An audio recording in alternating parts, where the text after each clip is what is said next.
Welcome. I'm going to give this talk in English, although I'm Spanish, so sorry for my accent. I'm going to make a little bit of fun about the things that we work with all day long, computers, artificial intelligence, some of us, machine learning, because why not? Let's have a little bit of fun. You know what this is? I have this motivational device here. It's very sophisticated. Okay, bag of lollipops.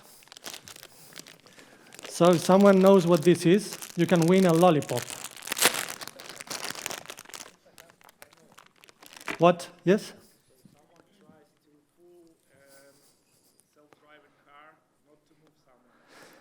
Yes, almost. In fact, this is an artistic installation. You know, this is an artist who did this piece to simulate that he was fooling an artificial intelligence, because this is not a self-driving car. This is a SEAT, also a Spanish invention, just like the lollipop. So, almost, but good try. I am Pinchito. I work at Influencity. Right now I'm Little Thorn because it is in English, and also I live in Vienna, so there it's Kleine Dorn. And this is what I look like according to my 10-year-old girl. Apparently I go to work every day with a suit and a suitcase. I don't know. So what are we going to see today? First, early AI, the beginnings of artificial intelligence. Then coming of age, when it started being important. A few case studies to see how it works in practice, and a bit of an analysis and conclusions. Okay, so why am I giving this talk?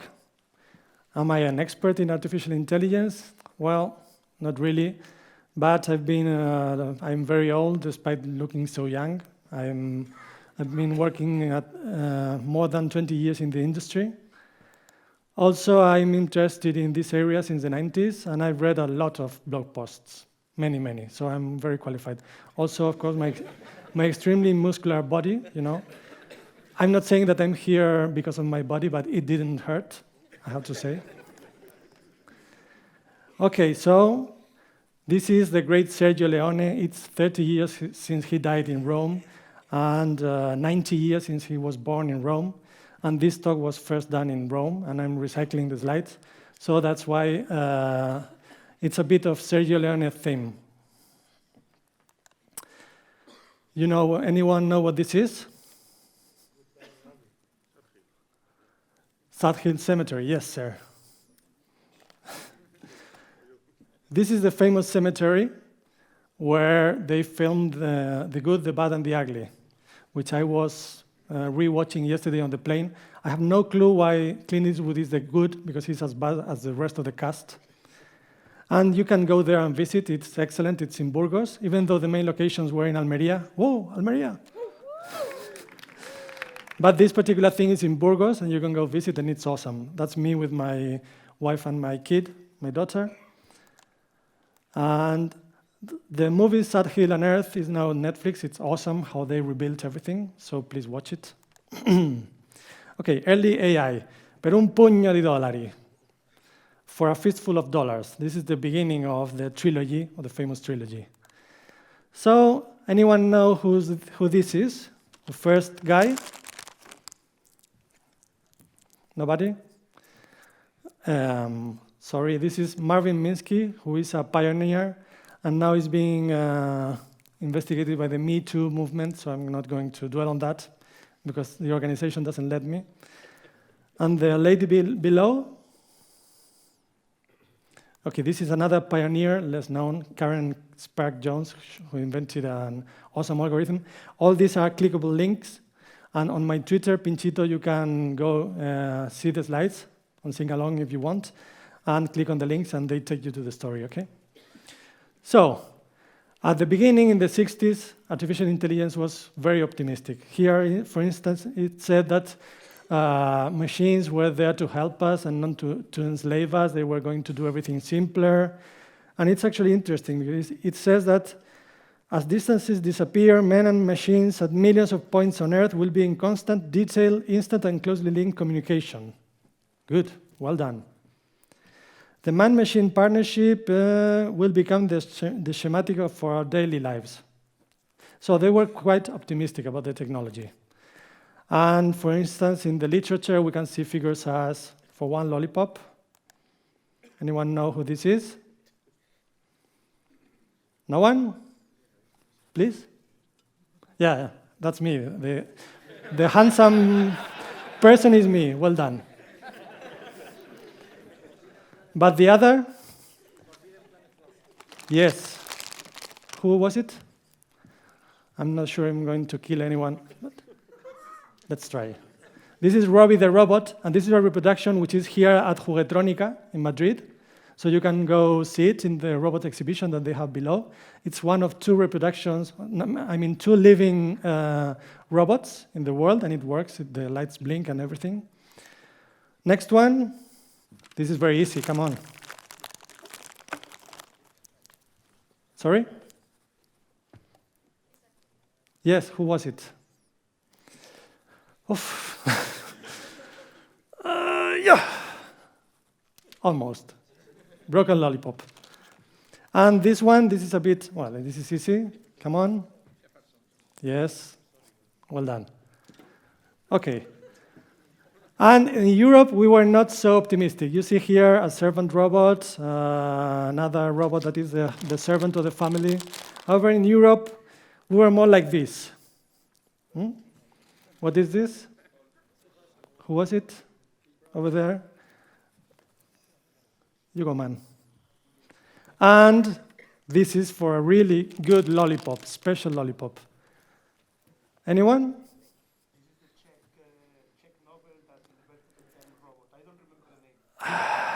So close. No? This is the Polish author, Stanislaw Lem. This is the two constructor robots, Trulal Klapleystius, and it's an awesome book. You have to read it, Siberiad. And these are not so optimistic. You see that one of them is quite cynical, the other one is downright murderous. Then the golden age came, okay? The coming of age. This is per qualche dollaro in più. And Deep Blue. Anyone know what it was? This is very easy, no lollipop. I'm running out, sorry? Yes, who was it? Okay, I cannot do that. You have it here for you. Yes, it was the computer that beat Kasparov at chess. And it was a defining moment for a generation because suddenly the machines were so clever that they played better chess than people. You know, in '97, many of you were not born. So extra, humans are defeated. But were we really defeated? When I started thinking about this, I thought about cars. You know, when you are running and a car goes faster than you go. Yeah, it goes faster, but it's another human in the car. So what's really happening here? Look at this guy, Murray Campbell. You know who this is? This was the main designer of Deep Blue. Therefore, it was a machine programming a computer that beat another person. So it was a person beating a person, one with an algorithm and one with only his mind. So the thing is that this guy looks human, right? The thing is that it's rather than an algorithm designed by a person beats another person. Okay, so for me it was not so important, but okay, I'm a bit cynical. And then there was automatic theory improving, like in the Pentium processor. And then neural networks came along. Okay, these were the huge advance. You know what a neuron is, this little cell in our brains. It has a lot of dendrites, which are connected to other neurons. And then when there is enough of a signal there, it flashes, you know, it starts, it triggers, and then shoots along the axon over there. And what they did was simulate this with some input layers which were connected to the senses, then some hidden layers, you know, that reacted to the inputs, and then it produced an output. So it's a very crude simulation, actually, okay? But it worked, kind of. The trick is, what do you do to get the desired outputs based on the inputs that you have?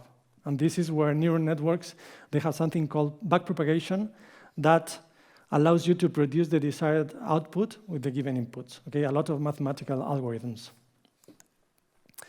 There's a very cute demo there, but I'm not going to use it because I'm on a Windows computer and it could explode.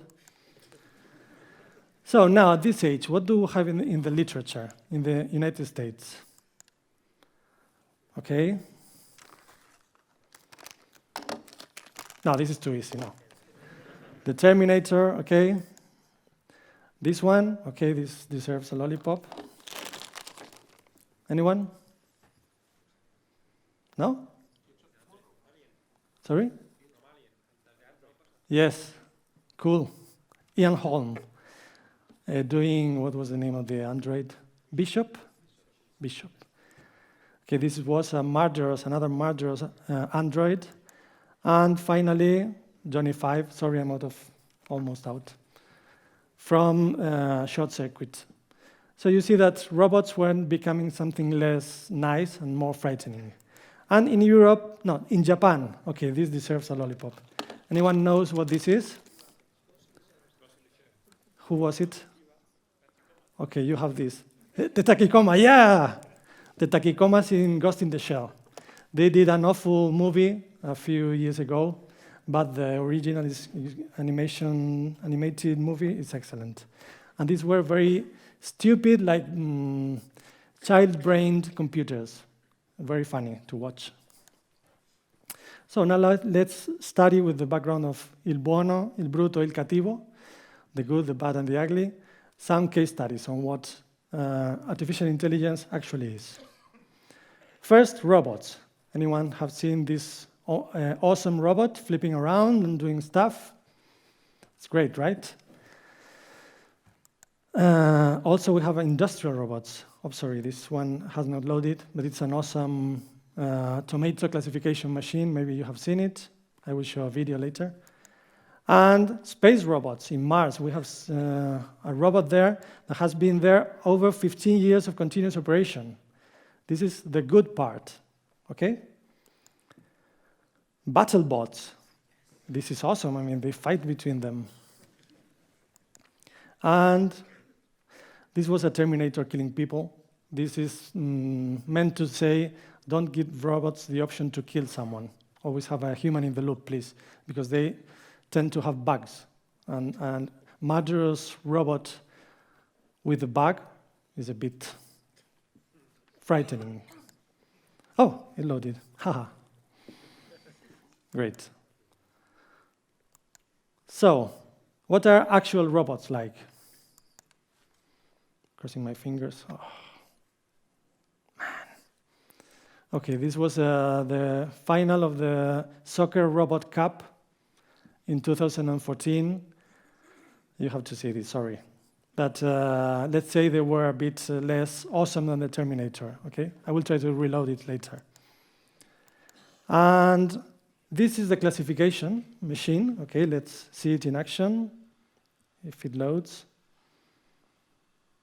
Yes. And this awesome machine sorts tomatoes. Oh, wow. What happened?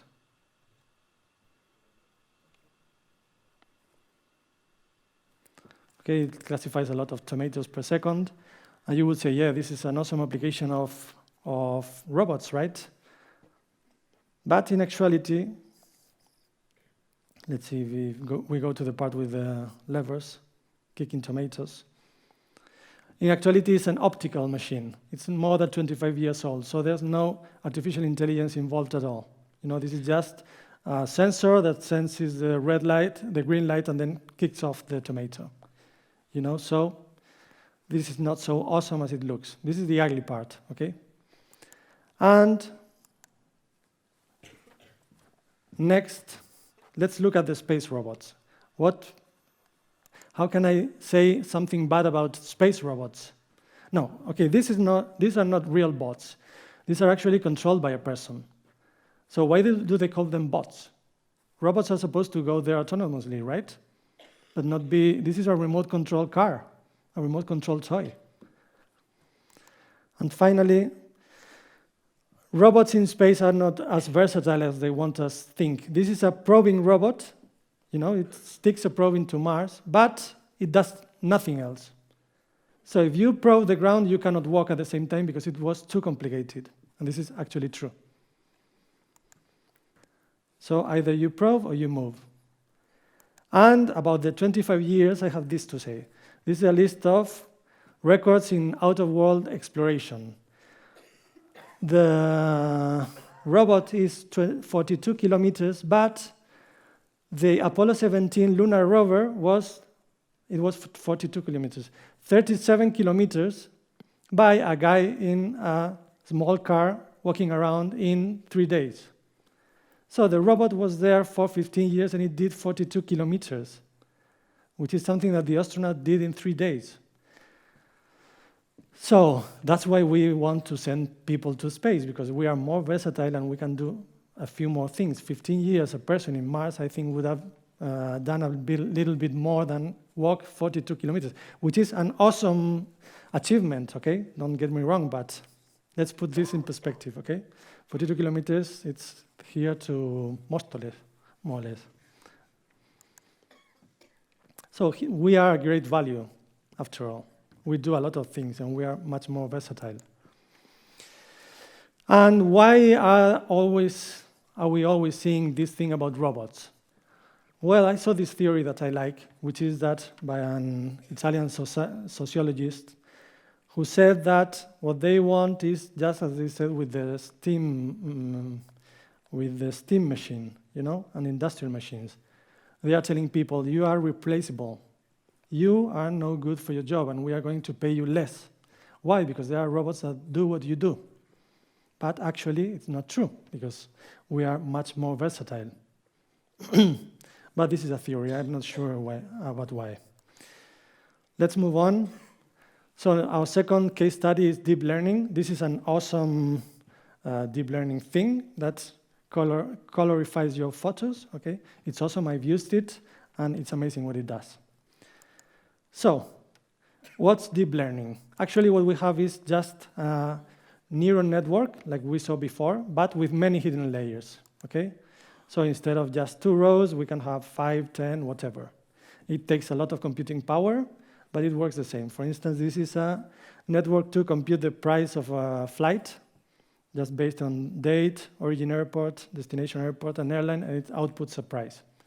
So we just have a lot of intermediate layers. You have a large data set, which you use for training, and then you check your results on an even larger data set. Okay, you train it with first the data set, and then you check the results. So there's nothing bad that I can say about this, right? This is awesome. With just 2 neurons, you can ride a bicycle, okay, like this article says here. But also you have AlphaZero. You know what AlphaZero is? Anyone? Yes. This is one lollipop for you, sir. This is something that beat the winning chess computer program just after 9 hours of training against itself. So the headline was, a computer plays with itself for 9 hours and then beats the leading computer program. Awesome, right? And then someone said that it was the pinnacle of AI research, the team of DeepMind. And then they moved on to play Go and then to play StarCraft 2 with impressive results. But let's look a bit more into it, okay?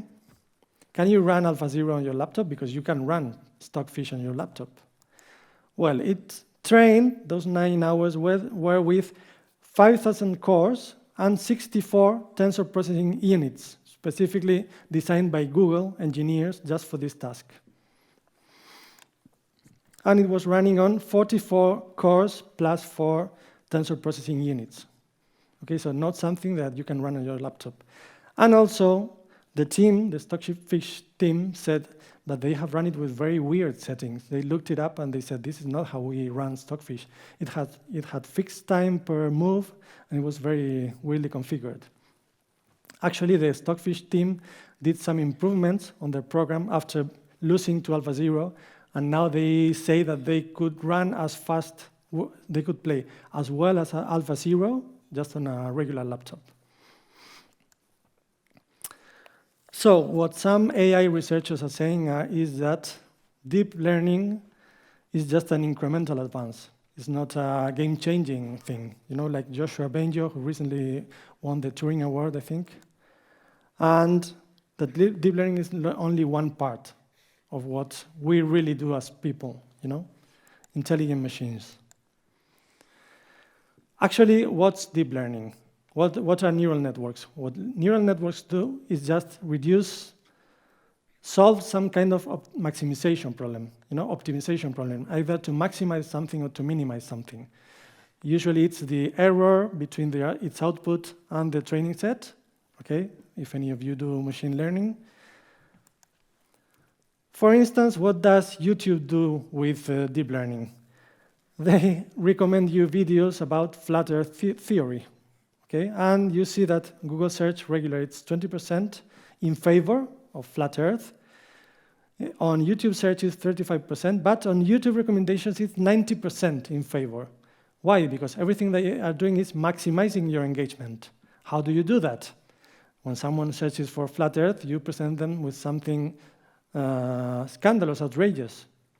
You know, so all your algorithm does is to maximize some amount, some quantity that you tell it to.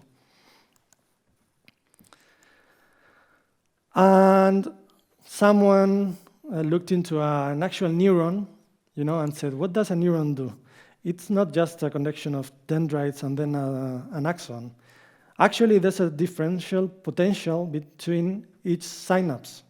So, in fact, each real neuron is equivalent to a complete neural network because it does a lot of things, you know?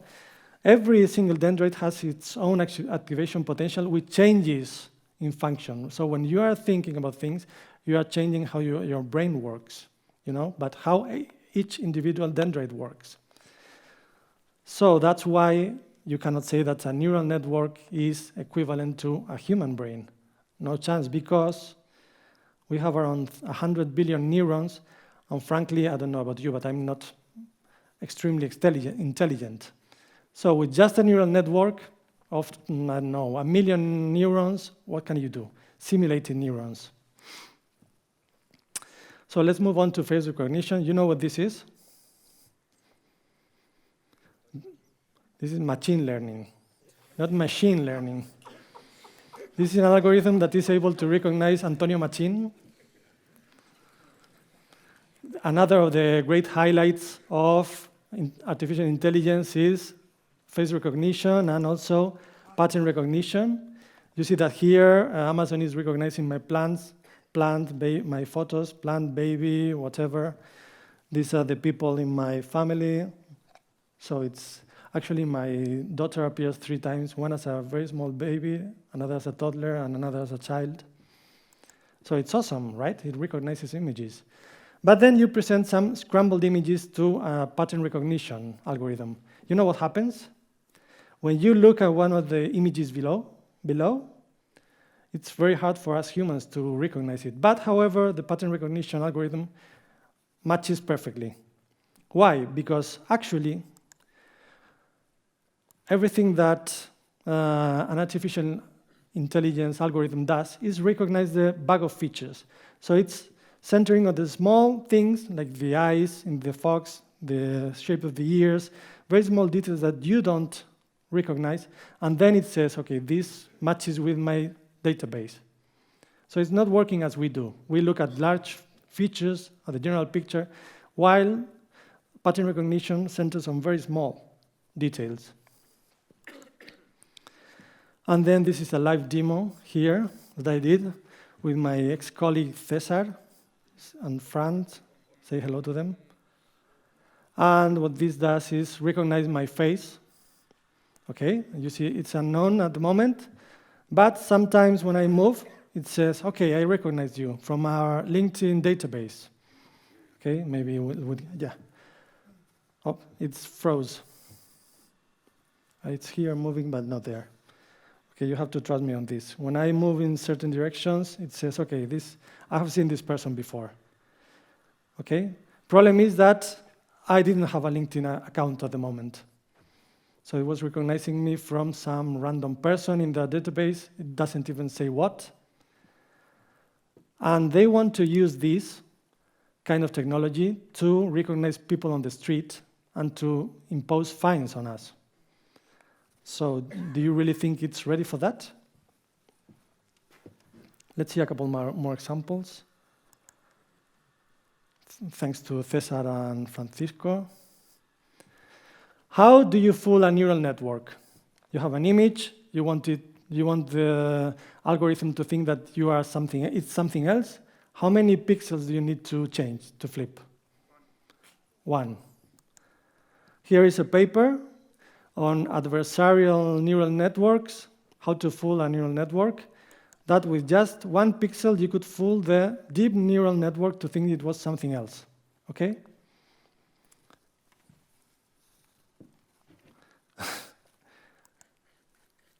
And now let's see a tragedy in 4 acts. They did a trial in Britain. The UK police said that 92% false positive is not bad. Then a bit South Wales police, no facial recognition, well, no, not horrible accent, sorry. Then they said it was 98% inaccurate, according to the figures. They said, okay, no bad. Then it said it had a 100% failure rate. And then they said it cost a lot of money and it's not very good. So it's not the same to recognize people from a fixed set than to go to a database of citizens in the country, even in their small village. And Amazon is selling this kind of technology. They recommend police users to use 99% precision, and then they said that 96% match, it was correct. Sorry. So Amazon recommends setting it higher than the police was using. So at some point, it's possible that we are going to go to jail based on some facial recognition algorithm. Also, you know what the giraffe effect is? Anyone? It's very funny. Sorry, out of lollipops. It says that since people always train pattern recognition algorithms with giraffes, these algorithms tend to see giraffes everywhere. They think that giraffes are overrepresented in our world, and they see everything is a giraffe to them. Because we use so many training, because we find it funny, and we say, oh, giraffes are very recognizable. So they are very good recognizing giraffes. It's not so easy to escape. You say, okay, I'm going to cover my face. But then the police said, we're going to fine this person 90 pounds because they were hiding their face from our face recognition. So maybe at some point it will not be very easy to escape this situation. So now my last point, self-driving cars, okay? They are awesome. They have LiDARs, they have radar, they have cameras on top of the car, 360-degree cameras on top of the car. So they have so much more vision. While, what are we? We are a primate in a metal box, looking through cutting through a glass in the front. And the improvements have been awesome during these years. You see, this is the rate of failures. They are called disengagements. This is the number of times that the car has said, hey, I don't know what to do, please take the driving wheel. Okay, and they have been improving exponentially. So that's the primate and the state-of-the-art sensors. Who wins? This is the primate, sometimes drunk, let's say. Who wins? We win. Drunk primate wins. This is the same thing in a logarithmic scale, okay? And you see that these are humans. The blue ones are humans. The line below is sober humans.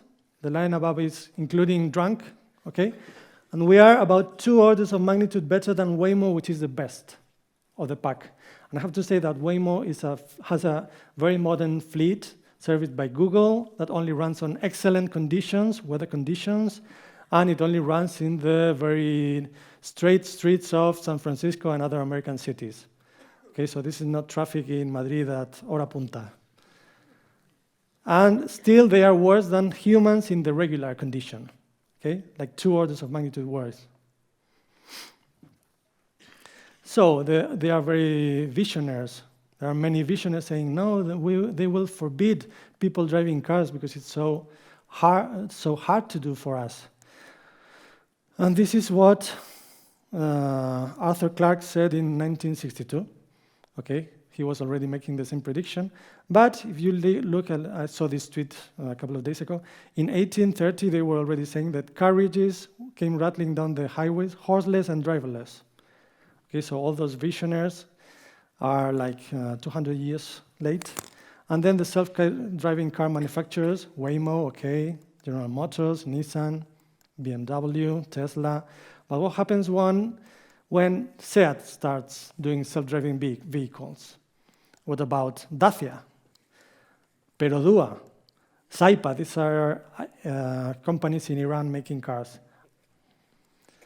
And also Tesla.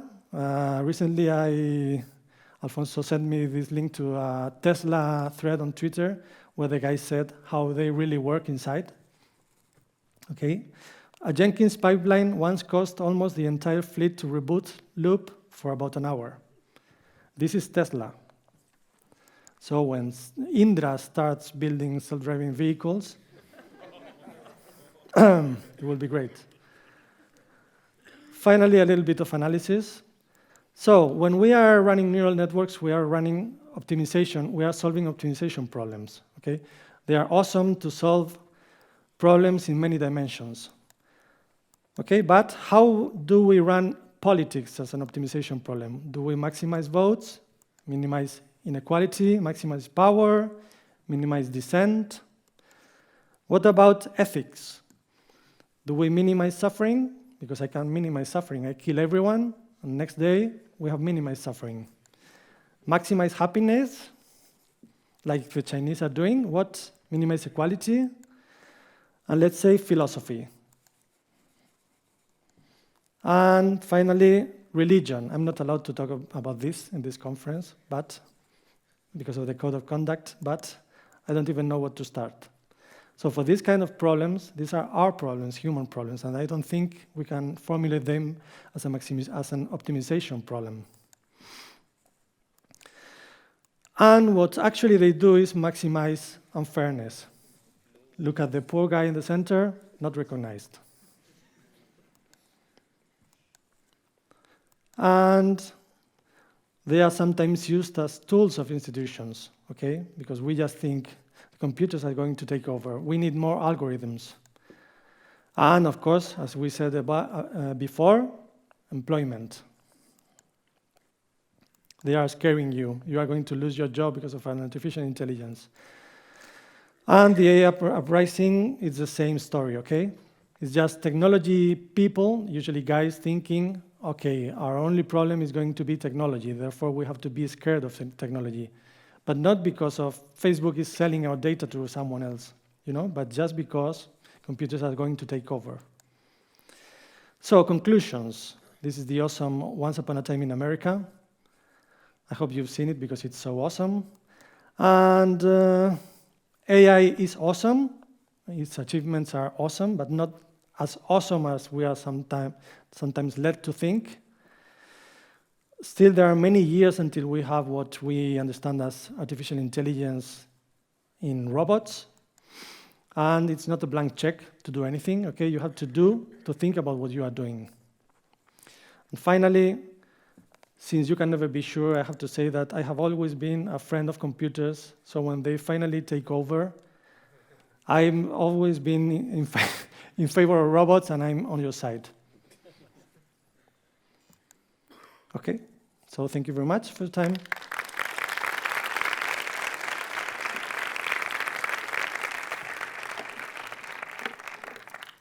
Please come down to collect your lollipops.